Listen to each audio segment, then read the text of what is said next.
जय माता दी। जय श्री कृष्णा। स्वागत है आपका मेरे इस धार्मिक चैनल माँ ब्रह्मांडी कृपा @अनीता धार्मिक ज्ञान पर।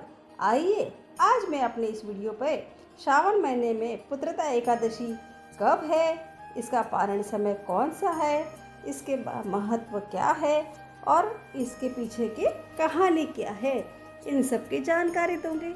आप ध्यानपूर्वक सुनिएगा। सावन महीने में पुत्रदा एकादशी व्रत का विशेष महत्व है। इस बार सावन पुत्रदा एकादशी पर मंगला गौरी व्रत के साथ रवि योग का संयोग बन रहा है। जाने सावन पुत्रदा एकादशी व्रत कब है। हर महीने में 2 एकादशी व्रत रखे जाते हैं। एकादशी व्रत भगवान विष्णु को समर्पित है। हिंदू पंचांग के अनुसार सावन शुक्ल पक्ष की एकादशी को सावन पुत्रदा एकादशी व्रत रखा जाता है। मान्यता है कि एकादशी व्रत करने से समस्त पापों से मुक्ति मिलती है और साधक सभी सुखों को भोगकर अंत में मोक्ष पा जाता है। सावन माह भगवान शिव और एकादशी व्रत जगत पालनहार भगवान विष्णु को समर्पित है। ऐसे में यह दिन हर व हरि की कृपा पाने के लिए उत्तम रहने वाला है। जाने सावन पुत्रदा एकादशी कब है और पूजन व्रत और पारण मुहूर्त। हिंदू पंचांग के अनुसार एकादशी तिथि 4 अगस्त को सुबह 11:41 पर प्रारंभ होगी और 5 अगस्त को दोपहर 1:12 पर समाप्त होगी। ऐसे में उदय तिथि के अनुसार सावन पुत्रदा एकादशी 5 अगस्त 2025 मंगलवार को है। सावन पुत्रदा एकादशी के दिन चौथे व आखिरी मंगला गौरी व्रत का संयोग बन रहा है। इस दिन रवि योग भी बन रहा है। मंगला गौरी व्रत माता पार्वती को समर्पित है। मान्यता है कि इस व्रत को करने से अखंड सौभाग्य के साथ सुखद वैवाहिक जीवन का आशीर्वाद मिलता है। अब मैं आपको इसके पूजन की मुहूर्त बताती हूँ। ब्रह्म मुहूर्त 4:20 से लेकर 5:02 पर है और अभिजित मुहूर्त 12 बजे से लेकर 12:54 पर है और विजय मुहूर्त 2:41 से 3:35 पर है। गोधूली मुहूर्त 7:09 पर है और 7:30 पर भी है। सावन पुत्रदा एकादशी व्रत का पारण 6 अगस्त को किया जाएगा। इस दिन व्रत पारण का शुभ मुहूर्त सुबह 5:45 से लेकर सुबह 8:26 तक रहेगा। श्रावण महीने की एकादशी का क्या नाम है, इसकी विधि क्या है और उसमें कौन से देवता का पूजन किया जाता है। भक्त वत्सल भगवान श्री कृष्ण बोले कि हे राजन, इस एकादशी का नाम पुत्रदा एकादशी है। इसमें भी नारायण भगवान की पूजा की जाती है। इस पर चर अचर संसार में पुत्रदा एकादशी व्रत के समान दूसरा कोई व्रत नहीं है। इसके पुण्य से मनुष्य तपस्वी, विद्वान और लक्ष्मीवान होता है। इसकी मैं एक कथा कहता हूँ, तुम ध्यान पूर्वक सुनो। श्री युधिष्ठिर कहने लगे कि हे भगवान, मैंने श्रावण माह के कृष्ण पक्ष की कामिका एकादशी का सविस्तार वर्णन सुना है। अब आप मुझे श्रावण शुक्ल एकादशी का क्या नाम है, व्रत करने की विधि तथा इसका महात्म्य कृपा करके कहिए। मधुसूदन कहने लगे कि इस एकादशी का नाम पुत्रदा एकादशी है। इस एकादशी को पवित्र एकादशी भी कहा जाता है। पुत्रदा एकादशी व्रत करने वाले व्यक्ति को पूजा के बाद श्रावण पुत्रदा एकादशी व्रत की कथा जरूर सुननी चाहिए। ऐसा करने से व्रत पूर्ण होता है और मनोकामनाएं पूरी होती है। अब आप शांति पूर्वक इसकी कथा सुनिए। इसके सुनने मात्र से ही वाजपेयी यज्ञ का फल मिलता है।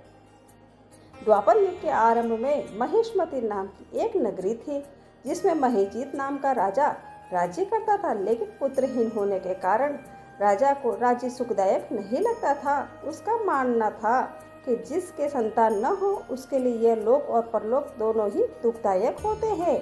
पुत्र सुख की प्राप्ति के लिए राजा ने अनेक उपाय किए, परंतु राजा को पुत्र की प्राप्ति नहीं हुई। वृद्धावस्था आती देखकर राजा ने प्रजा के प्रतिनिधियों को बुलाया और कहा, हे प्रजाजनों, मेरे खजाने में अन्य से उपार्जन किया हुआ धन नहीं है, न मैंने कभी देवताओं तथा ब्राह्मणों का धन छीना है। किसी दूसरे की धरोहर भी मैंने नहीं ली। प्रजा को पुत्र के समान पालता रहा। मैं अपराधियों को पुत्र तथा बांधवों की तरह दंड देता रहा। कभी किसी से घृणा नहीं की। सबको समान माना है, सज्जनों की सदा पूजा करता हूँ। इस प्रकार धर्मयुक्त राजा राज्य करते हुए भी मेरे पुत्र नहीं है, सो मैं अत्यंत दुख पा रहा हूँ। इसका क्या कारण है? राजा महीजीत की इस बात को विचारने के लिए मंत्री तथा प्रजा के प्रतिनिधि वन को गए। वहाँ बड़े बड़े ऋषि मुनियों के दर्शन किए। राजा की उत्तम कामना की पूर्ति के लिए किसी श्रेष्ठ तपस्वी मुनि को देखते फिरते रहे। एक आश्रम में उन्होंने एक अत्यंत वयोवृद्ध धर्म के ज्ञाता बड़े तपस्वी परमात्मा में मन लगाए हुए निराहार जितेंद्र जीवात्मा जीत क्रोध सनातन धर्म के गूढ़ तत्वों को जानने वाले समस्त शास्त्रों के ज्ञाता महात्मा लोमश मुनि को देखा, जिनका कल्प में व्यतीत होने पर एक रोग गिरता था। सबने जाकर ऋषि को प्रणाम किया। उन लोगों को देखकर मुनि ने पूछा कि आप लोग किस कारण से यहाँ आए हैं? निसंदेह मैं आप लोगों का हित करूँगा। मेरा जन्म केवल दूसरों के उपकार के लिए ही हुआ है, इसमें संदेह मत करो। लोमश ऋषि के ऐसे वचन सुनकर सब लोग बोले कि हे महर्षि, आप हमारी बात जानने में ब्रह्मा से भी अधिक सामर्थ्य है, अतः आप हमारे इस संदेह को दूर कीजिए। महिष्मतिपुरी का धर्मात्मा राजा महीजीत प्रजा का पुत्र के समान पालन करता है, फिर भी वह पुत्रहीन होने के कारण दुखी है। उन लोगों ने आगे कहा कि हम लोग उनकी प्रजा है, अतः उसके दुख में हम भी दुखी है। आपके दर्शन से हमें पूर्ण विश्वास है कि हमारा यह संकट अवश्य ही दूर हो जाएगा, क्योंकि महान पुरुषों के दर्शन मात्र से अनेक कष्ट दूर हो जाते हैं। अब आप कृपा करके राजा के पुत्र होने का उपाय बताइए। यह वार्ता सुनकर ऋषि ने थोड़ी देर के लिए नेत्र बंद किए और राजा के पूर्व जन्म का वृत्तांत जानकर कहने लगे कि यह राजा पूर्व जन्म में एक निर्धन वैश्य था। निर्धन होने के कारण इसने कई बुरे कर्म किए। यह एक गांव से दूसरे गांव व्यापार करने जाया करता था। एक समय ज्येष्ठ मास के शुक्ल पक्ष की द्वादशी के दिन मध्याह्न के समय जबकि वह 2 दिन का भूखा प्यासा था, एक जलाशय पर जल पीने गया। उस स्थान पर एक तत्काल की ब्याई हुई प्यासी गौ जल पी रही थी। राजा ने उसे प्यासी गौ को जल पीते हुए हटा दिया और स्वयं जल पीने लगा, इसलिए राजा को यह दुख सहना पड़ा है।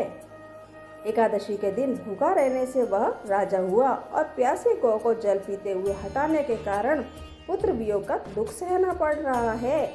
ऐसा सुनकर सब लोग कहने लगे कि हे ऋषि, शास्त्रों में पापों का प्रायश्चित भी लिखा है, अतः जिस प्रकार राजा का यह पाप नष्ट हो जाए, आप ऐसा कोई उपाय बताइए।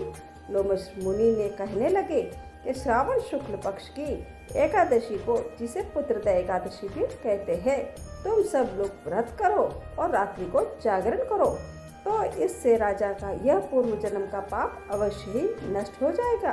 साथ ही राजा को पुत्र की अवश्य प्राप्ति होगी। लोमश ऋषि के ऐसे वचन सुनकर मंत्रियों सहित सारी प्रजा नगर को वापस लौट आई और जब श्रावण शुक्ल एकादशी आई तो ऋषि की आज्ञा अनुसार सबने पुत्रदा एकादशी का व्रत और जागरण किया।